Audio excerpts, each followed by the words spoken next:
Like, share and subscribe for more videos. اعوذ باللہ من الشیطان الرجیم بسم اللہ الرحمن الرحیم.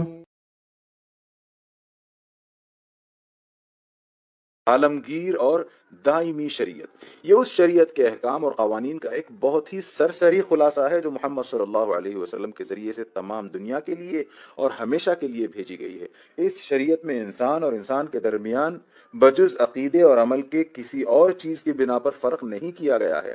جن مذہبوں اور شریعتوں میں نسل اور ملک اور رنگ کے لحاظ سے انسانوں کو امتیاز کیا گیا ہے وہ کبھی عالمگیر نہیں ہو سکتی، کیونکہ ایک نسل کا انسان دوسری نسل کا انسان نہیں بن سکتا.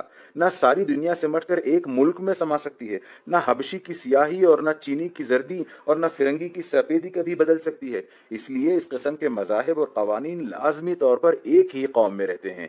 ان کے مقابلے میں اسلام کی شریعت ایک عالمگیر شریعت ہے.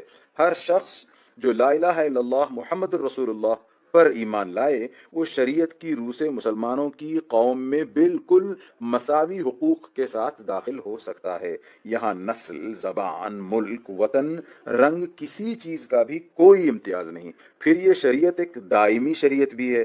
اس کے قوانین کسی مخصوص قوم اور مخصوص زمانے کے رسم و رواج پر مبنی نہیں ہیں، بلکہ اس فطرت کے اصول پر مبنی ہیں جس پر انسان پیدا کیا گیا ہے. جب یہ فطرت ہر زمانے اور ہر حال میں قائم ہے تو وہ قوانین بھی ہر زمانے اور ہر حال میں قائم رہنے چاہیے جو اس پر مبنی ہوں. Like, share and subscribe for more videos.